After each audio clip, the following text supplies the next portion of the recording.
Hello, and welcome back to AP Environmental Science. Today I want to talk about fisheries and aquaculture. First, though, we want to define what a fishery is. What is it? Is it a nursery? Is it a fish store? Is it a place where you store fish? Or is it a place where you raise or harvest fish?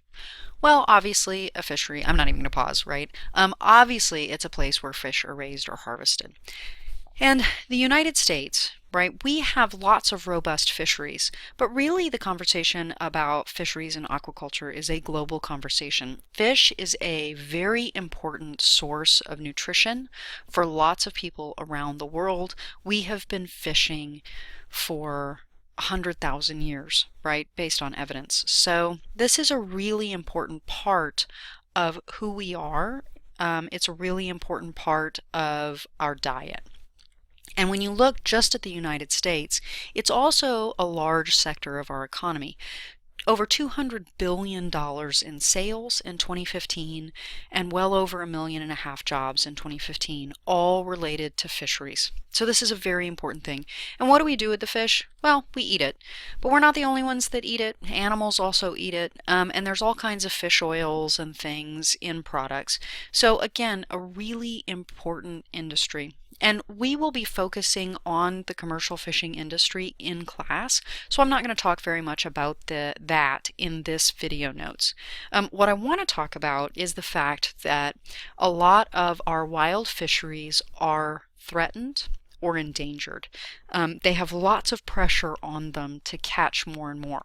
So we want to know, is the only way to reduce pressures on wild fisheries, is that to consume less seafood? Well, the answer to this is that it's false.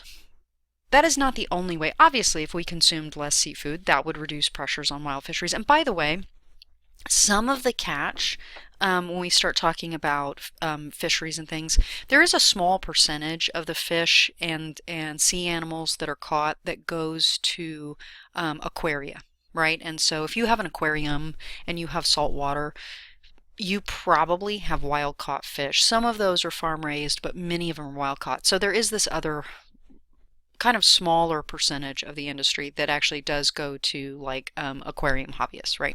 But anyway, most of the seafood that we catch is for eating, right? There are other things that we can do. We don't have to catch the wild fisheries. Now, just the idea that we're going to consume less seafood, really probably not something that is a viable option. So we have to come up with something else. And that is creating systems in which we can raise enough fish to feed lots of people while also not wiping out our wild fisheries. So we're talking about aquaculture. Aquaculture production has increased considerably over the last 20 years, right? And so nowadays we're actually doing lots of aquaculture around the world, but definitely in the United States. This has been a concerted effort, right?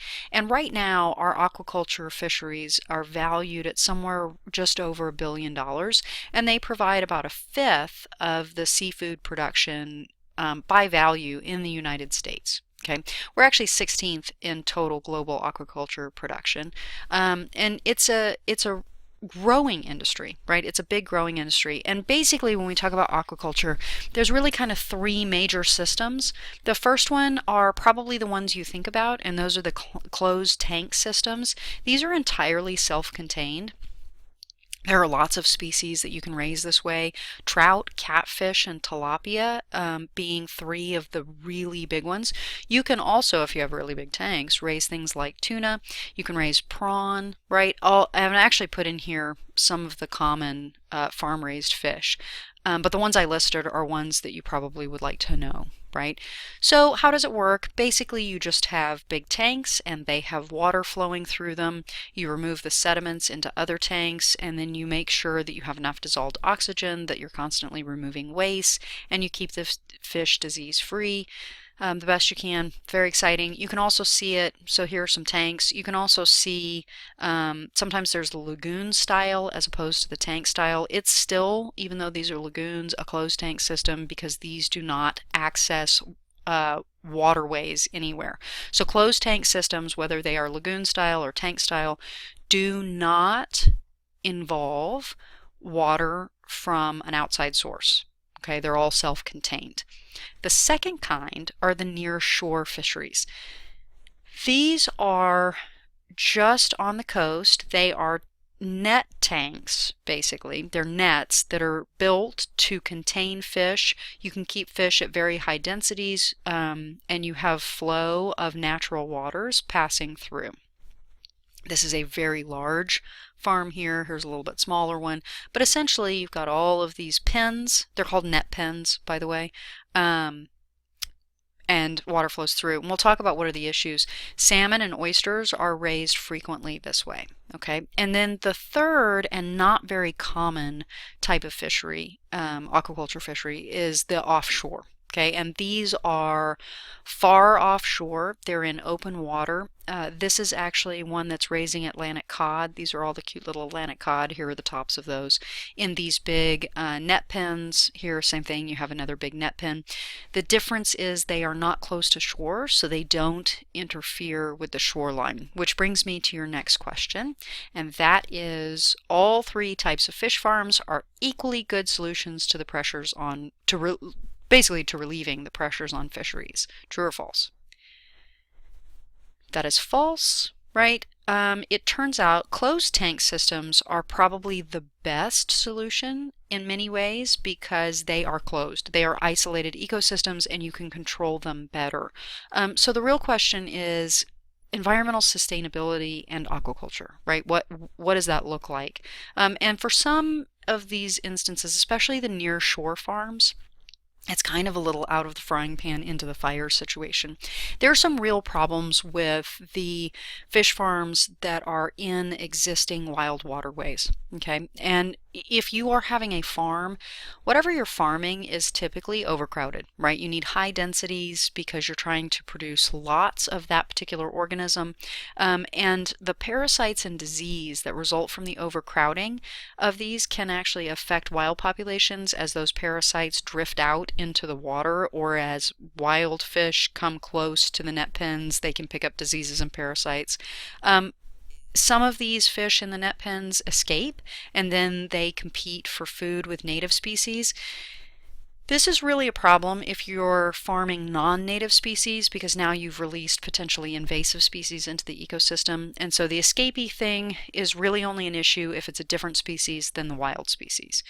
Fish farming produces a lot of fish, and this can lower wild species prices, and this can hurt fishermen, right? And now you have people who are having to work harder, and those lower prices mean that you have to actually go and get more of the wild catch if you are a fisherman, right, catching wild fish, to get the same income that you had before, and this puts even more pressure on fisheries, right?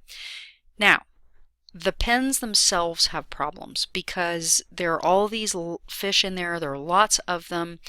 You're feeding them. Sometimes they are overfed. They may get antibiotics. They may get pesticides to keep parasites down and things like that. Well, all of that goes into the water. The waste goes into the water. The extra fish feed goes into the water. Those cause nutrient loading, and nutrient loading is a big problem. And we talk about nutrient loading when we talk about water pollution. But then you also have the chemical problems, right? And those chemicals will affect wild species, whether they are non-target species or target species. You're going to have issues with that, right? So those pesticides and medicines are going to affect the rest of the ecosystem, okay? And then you're using a lot of space to make these farms, and so not only are you limiting the space for the wild species that used to live there, you're also having all of that waste accumulation on the bottom of the sea floor, right? Or the in the benthic community, and so you're losing habitat there. So you're losing vertically lots of habitat as well as the footprint of these farms. So these are some of the problems. And here's just a little bit more about the organic loading. The really big reason that it's a problem is because the waste is going to get decomposed, and it's going to be decomposed by bacteria, and those bacteria are going to consume a lot of oxygen. You're also going to get the release of lots of products like ammonia. That should actually say NH3, sorry, not NH4. Look, it's the magic of video. It now says NH3. Yay. Okay, so lots of ammonia, you get some sulfur compounds, you get a lot of methane. So there's all kinds of stuff that actually gets produced that changes the water quality, and it's a real problem. But the biggest one is that loss of oxygen. Now, you also actually change the sediments that are on the bottom. Remember, I told you there's going to be a lot of bacteria that are breaking down this waste. And so you go from a situation where you have a highly aerobic environment to a highly anaerobic environment, and that changes what can grow there. And so you have lots and lots of different, you just have a different ecosystem when you've got that anaerobic sediment, and it really kind of destroys actually the wild ecosystem and the fish that live there to begin with. So that's probably the biggest issue with those near shore farms.